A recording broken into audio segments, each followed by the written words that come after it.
We're live. All right. Happy Sunday, everybody.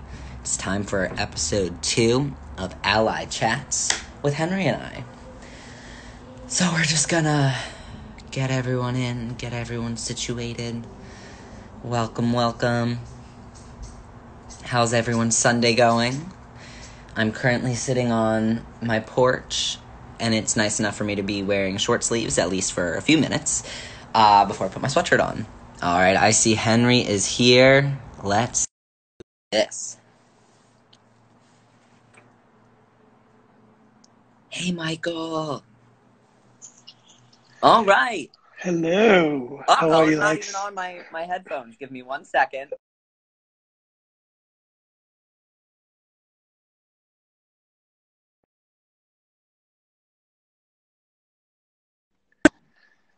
I'm great. Hi. How are you?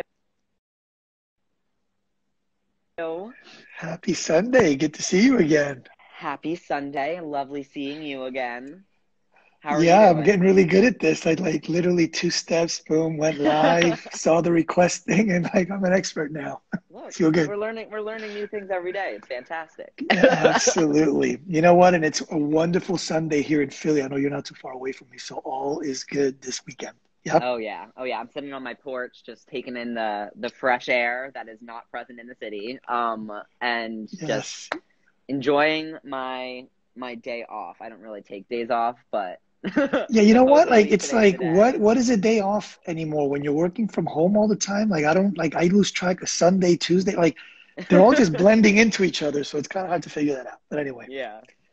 I have to say, I went back and looked at what we did on Thursday, and I was so happy with how that came out because we hit on all the things that we wanted to cover. And as I think about today's episode, we're doing this all because for those that may not have joined us on Thursday, there's a real need to get out there and understand each other better and make better connections as human beings. And it starts with understanding, right? And we introed this series on Thursday by saying that you and I connected with my podcast. We ended up doing 3 episodes. And it was so powerful for me because as a gay man and in my own coming out experience, I felt that I tripped along the way with people really not understanding where I was coming from. And sometimes I would take offense when other people were really, really well-intentioned, but just didn't understand, how to interact with me. So I felt like, just because, and we talked about this on Thursday, just because I'm gay doesn't mean that I know everything about the entire LGBTQ spectrum. And I felt completely ignorant about the transgender community, which is why we're doing that. And today we're talking about something that I think is awesome, which is respect and pronouns. So I'm really excited about today's topic. You Me can too. see, right?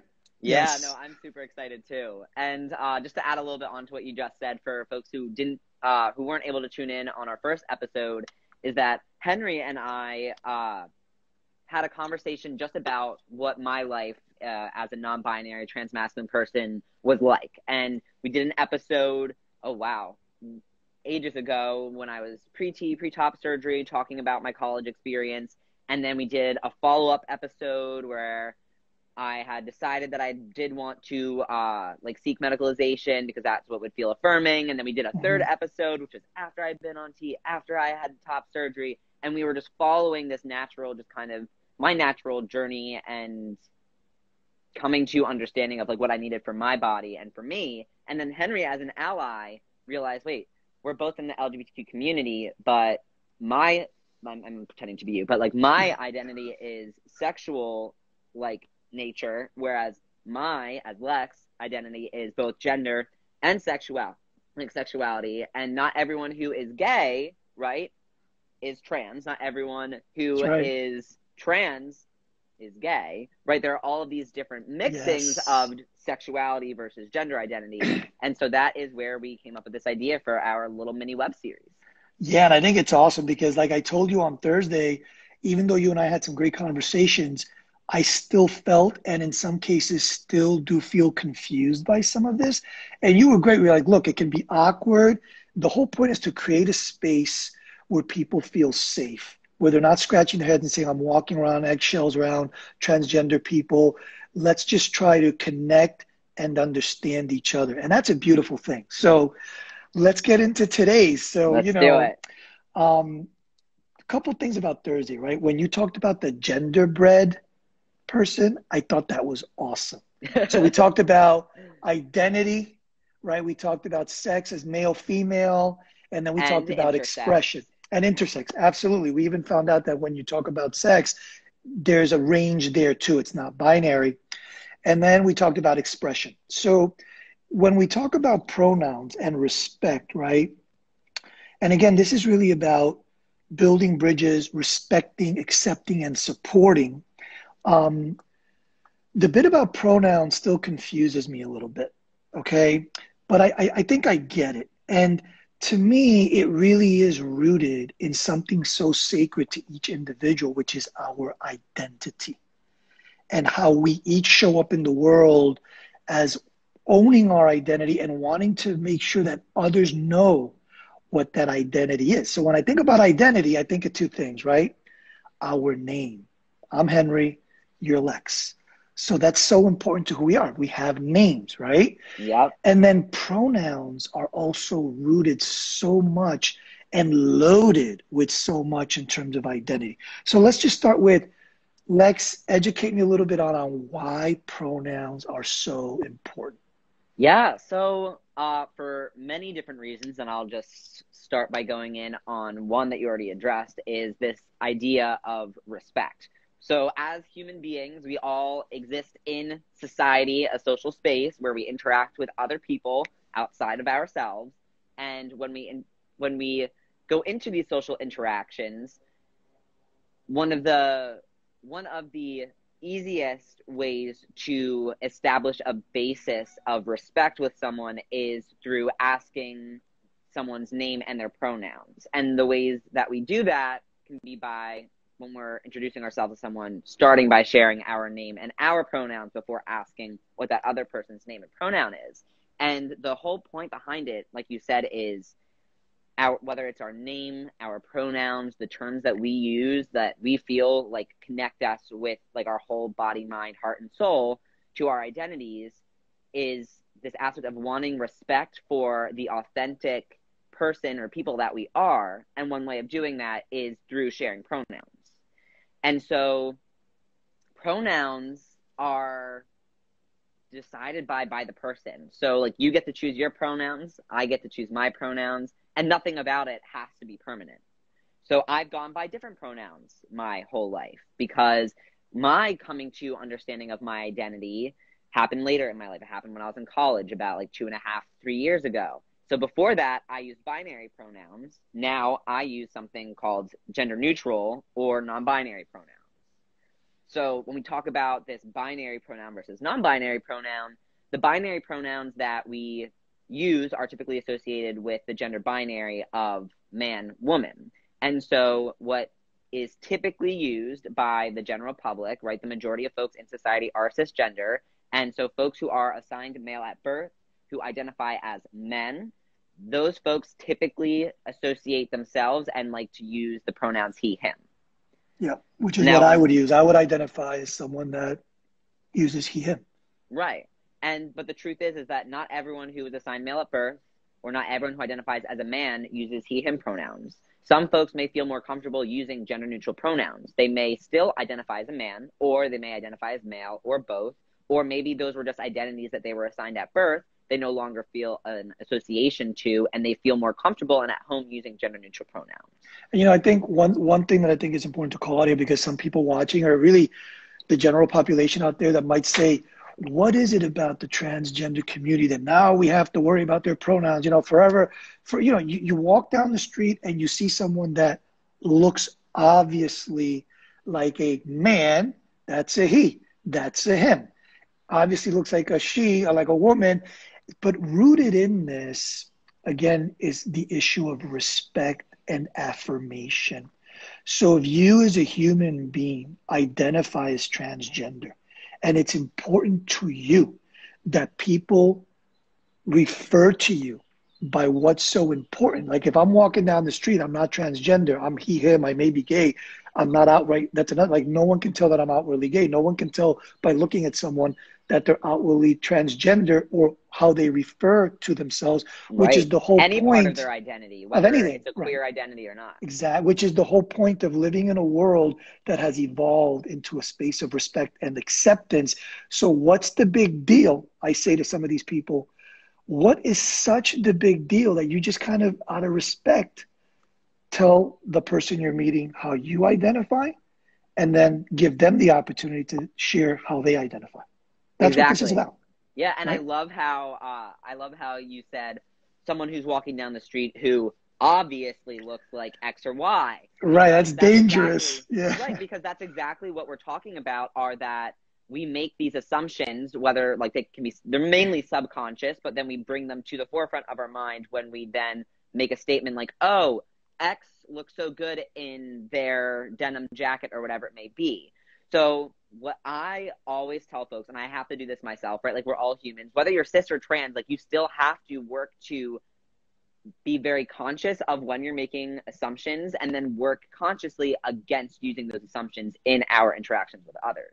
Yes. So for instance, in that example that you gave us, like you see someone walking down the street and they look obviously like, let's say, a man. So that would say, using the quotations, is because our current society's definition or associations of what a man looks like is based on someone who has male features. So that would be like flat chest, muscles, Mustache, beard, maybe. facial hair, etc. Who has short hair, who has a masculine name or a masculine appearance. Right? These are all assumptions. These are all generalizations. I am by no means saying that I agree with any of them. But when we are walking in public or we're in any public space, we scan the room, we scan the street, whatever it may be, and our minds are making these assumptions, like in the back of our minds. We may not be conscious of them. And so a lot of the work that I challenge people to do is saying, let's say you see someone and you think that they obviously look like a man. Rather than saying, oh, like he looks so cool, love that yellow jacket, like say in your mind, oh, they look so cool, their jacket is awesome. Because you don't know if that person identifies as a man, a woman, non-binary, pangender, whatever it may be. And the only thing that we can do is respect our folks in society, respect ourselves, respect the people we're Absolutely. And this is why I engaging think with. that this space, like whoever's watching, right, we're beyond like entertaining those folks out there that think this is political correctness run amok or what the hell's happening to the world. We're not even playing that game. We're saying we have a basic human right to determine and decide for ourselves what our identities are. That's something that's within us and it's innate. And it's a basic human right to then expect and demand of everyone else to understand that and, again, respect it. So we're not going down that road of like people that are saying this is political correctness run amok or that, because in my mind, those arguments have no merit. There is something about the word they, though, and I did look this up before we quickly went on this chat, which is we're, from a grammatical perspective, we're just taught that they is plural. So like my brain has a really hard time because you refer to yourself and you want to be referred to as they, them. Exactly. And I don't know how many times you and I have talked where I slipped up and I haven't used that. And it must be hard because throughout the day, like you probably get that all the damn time. People just misgendering or I don't It would even be know what the term is. misgender. That's correct. Misgendering. Yeah. So tell me about they and why like it's so hard to keep that one straight because we identify they as more than one person. Yeah. So I'm actually going to just immediately push back against what you said. Okay. Okay. Because yeah, it's absolutely true that when we're in school, when it's taught in like your English or like your grammar class, for the most part is taught as a plural. However, we are also taught indirectly and then many times also directly while we're in school that they is also a singular like term to use. So I remember I was giving a facilitation in was it elementary or middle school about gender and gender identity and sex assigned at birth. And I had an older woman who was the teacher of that class, who was very conservative, traditional thinking, who said, and she was the English teacher of the grade that I was working with.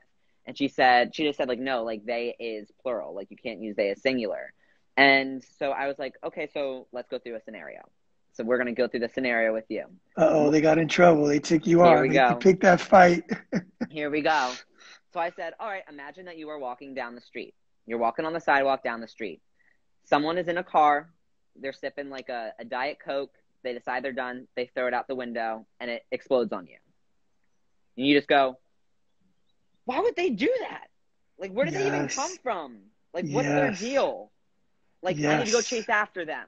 There's one person in the car. You just use they, them pronouns for one person. Yes. You know, so it's true. It's always used as if you are unsure of the person you're talking with, or the number of people, or the identity of that singular person. They, them is what we naturally use when we don't know if someone uses a binary term for themselves.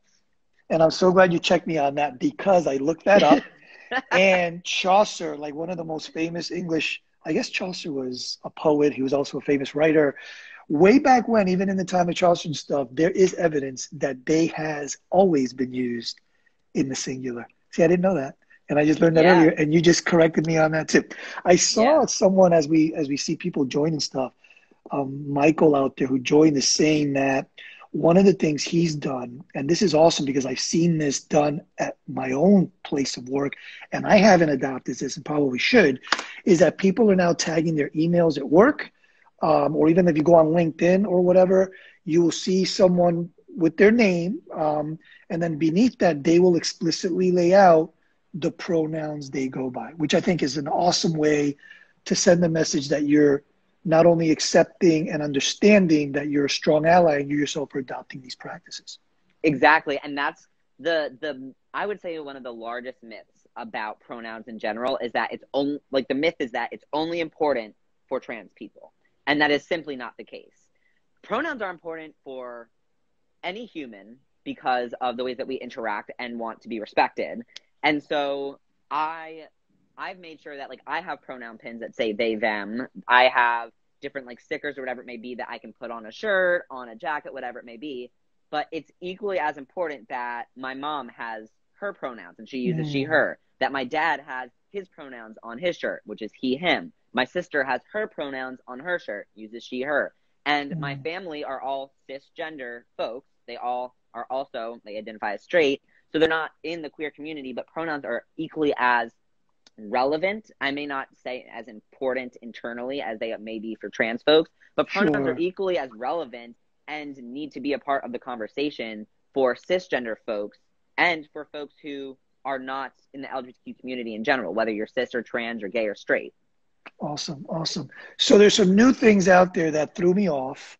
And you had sent me something where you referred to yourself as MX, like, and I'm like, was that a typo? But it wasn't. It was not. So what is that? Yeah, so MX, which is pronounced mix, as in mix like a cake. Mix. Okay. So just like M-I-X. Like mixing batter, like that. Exactly, yeah. Exactly. So the honorific mix is what folks who do not identify within the binary as men or woman can choose to use, rather than saying, like, Mr. Horwitz, you would say Mix Horwitz. Okay. And so for someone like myself, I feel much more comfortable when folks refer to me as Mixed Horwitz than Mr. Horwitz. And so that's a term that I use. I sign all of my emails with Mixed Lex Horwitz, and then under that I say they, them, theirs as my pronouns. Because that's where I saw that, and I didn't know, I'd not seen that before with the mix. So yeah, and that's the truth, is that for folks who are watching this video and are looking for like tangible takeaways or things that they can do in the immediate, I would say if you have an email signature, like you were saying, whether it's Facebook or Instagram, you have a bio or a form of a description, if you are in a safe place to do so, because a lot of trans folks are not actually able to openly share what their name and pronouns are for fear of retaliation against there's a safety issue. Family. So I would like to challenge the folks who are watching who don't have safety as a concern, whether you are cis or trans or in or out of the LGBTQ community, to edit that bio or that email signature to say, whether you go by Mix, Mr., Miss, Doctor, whatever it may be, your name, and then underneath say, my pronouns are, and then your pronouns, because it's creating this added level of awareness in something that is such a daily thing as answering an email or checking on a friend on Instagram. But if you start to see people sharing their pronouns and more people are doing this, then it becomes something that everyone realizes, which it is something that's important for everyone and not just one sect of a community. And like, before we move on to this issue of names, there's some pronouns out there with Z's in them, aren't there? Yes. So there are another kind of sect of gender-neutral pronouns that are Z, Zir, and Zim. And so I have a friend who is also non-binary. And so when we talk about this person, you would say, oh, Z's over there grabbing a milkshake. Or you say, oh, that's Zir's. Or, oh, like, let me go get Zem. So that goes beyond the binary they, them, he, him, to having that person really signaling that they are like, what is that reflective of? So pronouns are actually, I'm so glad you brought this up. Pronouns are actually not a solid indicator of what someone's gender identity is. So just because of someone's pronouns that they use, it actually does not tell you what their gender identity is. So for instance, my gender identity is non-binary, transmasculine. I choose to use they, them pronouns, but I could choose to use she, her pronouns. I could choose to use he, him pronouns. I could use all or just some, but none of that changes my gender identity. It just is how I am asking the outside world to respect me when I'm in public spaces. And so, for instance, this friend of mine identifies as non-binary. I would have to ask them more specifically, like, what aspects of non-binary, if they also identify as genderqueer or pangender or whatever it may be. But ZZer, like they, them, is just another gender-neutral option of pronouns that can be used. Gotcha. And there's also, I'm probably going to pronounce this wrong, I think it's ES. So there are things that even you don't know. Oh, of course. I mean, I'm human. I'm just kidding. Of course, there's things I do not know. And no, there aren't, Lex. You know everything. And so, actually, something that I've done for us is that on my website, the link is in my bio. I have the Ally Chats section of my website, and I have each episode, and under each episode, I have references and resources. And so, for our Respect and Pronouns episode, I created a section of activities that are apps that can be downloaded or just web pages that can be used that help folks practice pronouns.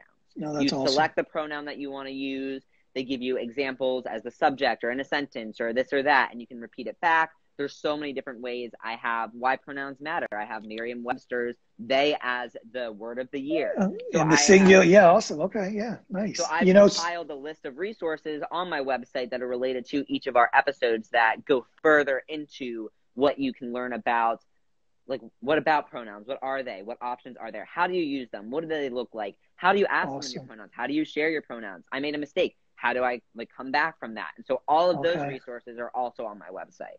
Awesome. And then I want to get into names and someone quickly just, as I'm looking at the scroll here, said, what if you're indifferent to pronouns? I mean, I respect that too. I think the point is, if you're indifferent to how you identify or refer to yourself, it's more about signaling to the outside world your support and alliance with the transgender community for whom this is incredibly important. So while you may not care about it, I still think it's an important signal if you're out there signing off, like, I'm going to do this because I'm not doing this. Because even though I may be indifferent to how some people might look at me, what I want to signal, though, is that it's incredibly important to my transgender folks out there. And I want to make sure that I'm signaling to the world that I'm supportive. And I think that's why it's important. Yeah. And then actually, I'm going to add on to that is that I also believe that person could be talking about, for them personally, they are pronoun indifferent. That's what they were saying, that they're pronoun indifferent for themselves. Right. And so which is why they may not go about tagging things that right. way. Yeah. But if you are someone who is pronoun indifferent, you can always put in your email signature that, like, any pronouns. And then you could say, like, he, him, or you can say he, Got she, it. they, z. Like you can Got list it. all the pronouns that you use. So if you're pronoun indifferent, like that is something that you can choose to say, like, I use any pronoun. Like you can put that in your bio, or you can say any pronoun and list the pronouns that you are comfortable with people using for you. Awesome. And I know we don't want to go too far past like 30 minutes for these. So what I wanted to do in the next few minutes was the name issue, right? You taught me about something that can be incredibly insensitive, which is dead naming someone. What's Yes. dead naming? And teach us about how to properly address this really important issue. Yeah. So, for folks who don't know, the term dead name is used by trans folks who do not go by their legal name anymore. So dead name is referring to someone's legal name or name that they were assigned at birth, something that was not chosen by them, but by their legal guardians. And so when I say my dead name, I'm referring to my legal name. And legal name and dead name, although referring to the same thing, it's very clear that dead name has a different kind of hit when I say legal name versus dead name. And the reason why dead name has that kind of different impact is because, and there are so many different ways to describe or explain dead naming, and I am sure that there are many more ways than what I'm about to explain, but one way of understanding dead naming is that when someone is called their dead name, it truly can make them feel dead inside. So that's why it's called someone's dead name. And it could be traumatizing, perhaps. It is. Psychologically yes, it traumatizing. is. Yeah. And another way of understanding dead name are that some folks understand whether they would consider it like a significant break in their past versus current or future like ways of living. They can see their legal name kind of being this separation from their current or like their present. And so they may go by a different name. And so by saying dead name, that's a name that no longer exists to them. That is not the person who they are. Hence, it's their dead name. Yeah. No, that's critically important. So, we're going to get into transitioning in another episode, but is it true that most or all transgender people choose a different name when they decide to express themselves and identify in the world as transgender? I guess, do some people stick with their legal name?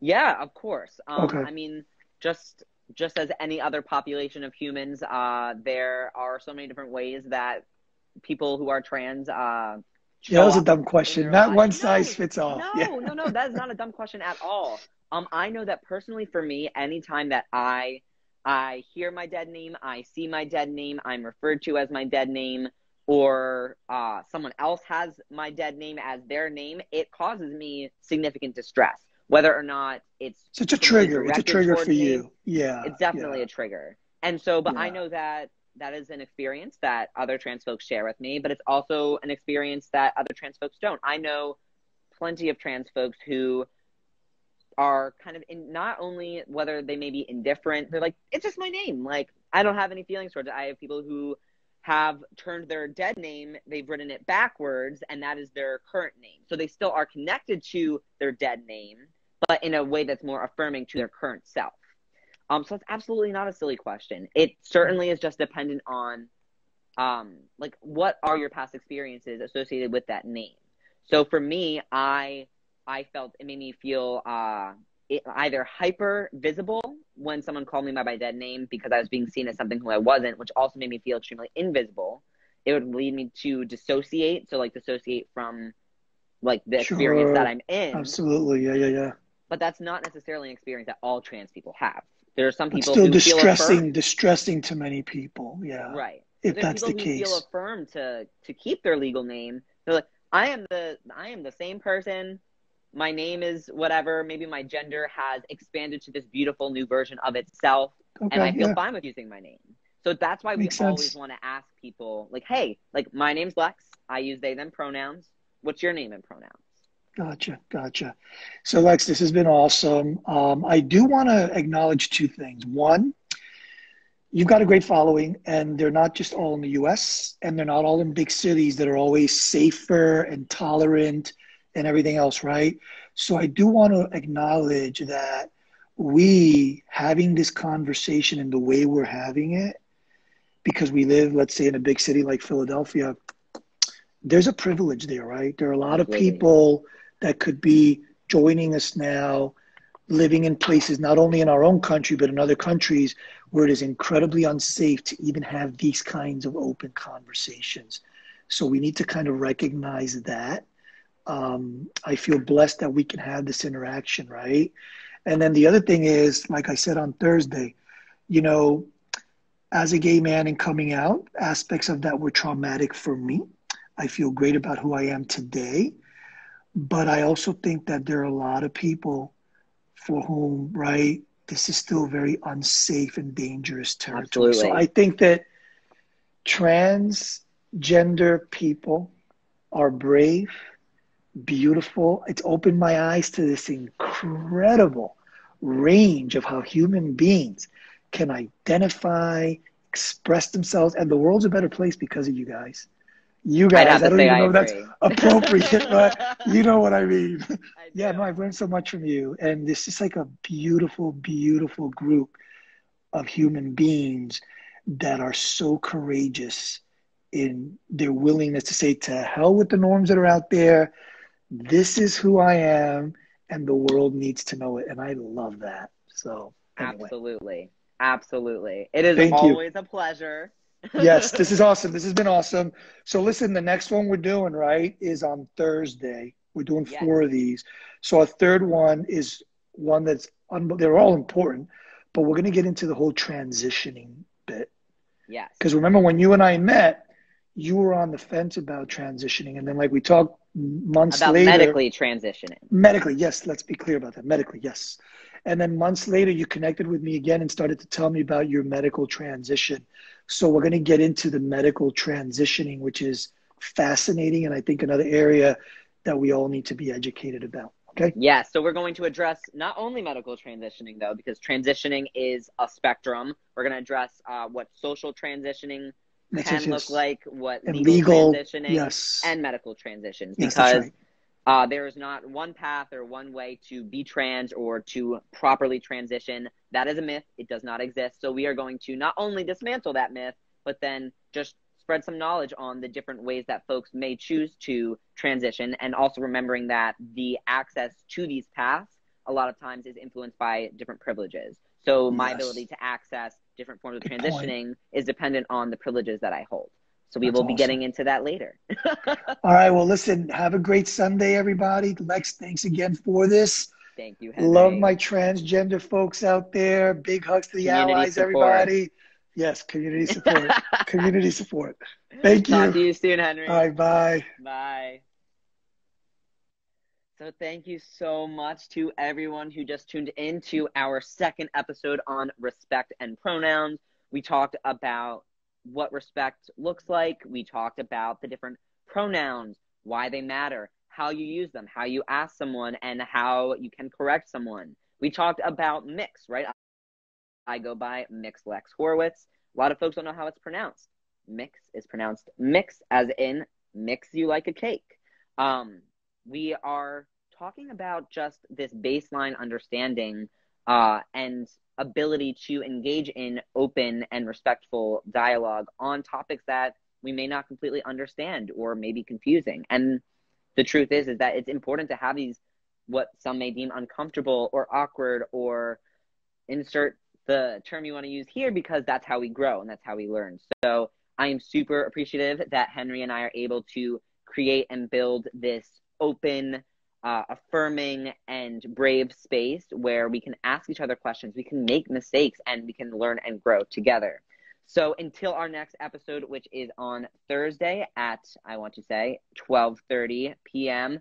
EST, we are going to address yet another gender topic. And until then, please check out my website. I have a section on my website for the ally chats, and each episode has different resources underneath that can be anything from LGBTQ plus glossary terms, gender workbook activities, what pronouns are, how to use pronouns, why they matter, apps you can download to practice pronouns, different articles about how there are non-binary teachers, like I was, in schools using mix as their honorific.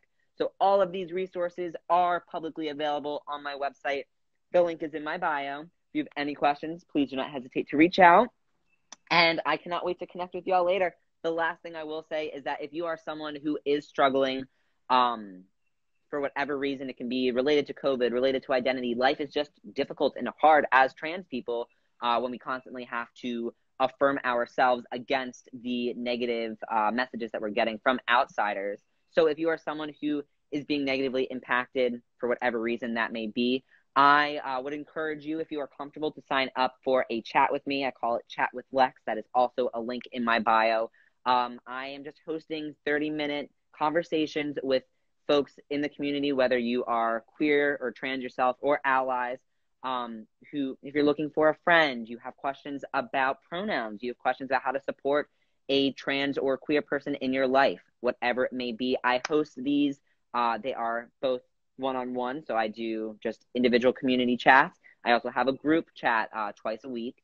So if you are someone who would like to use those resources, they are anywhere from free to sliding scale to pay what you can. All of the money that I'm given for my community chats goes right back into the work that I do to host community programs, such as my Urgent Need Binder program, my Starter Packer Kit program, my Gender Affirming Clothing program, and my Community Mentor program. So if you are someone who has the ability to financially compensate for the time that we spend together, I do ask that you do so, and that's a conversation we can have. However, if you are not someone who has the ability to financially compensate for that time, that's totally okay. I still want to talk with you. It does not make you any less valid. So please sign up for a link in my bio. We can have a video chat call through Zoom, a phone call, or we can message through Telegram or Instagram Messenger. So all of the options are available. I am here to support you. It is what I love to do, and that is why I'm doing it on my Sunday, because there are no days off. I hope everyone is well and safe.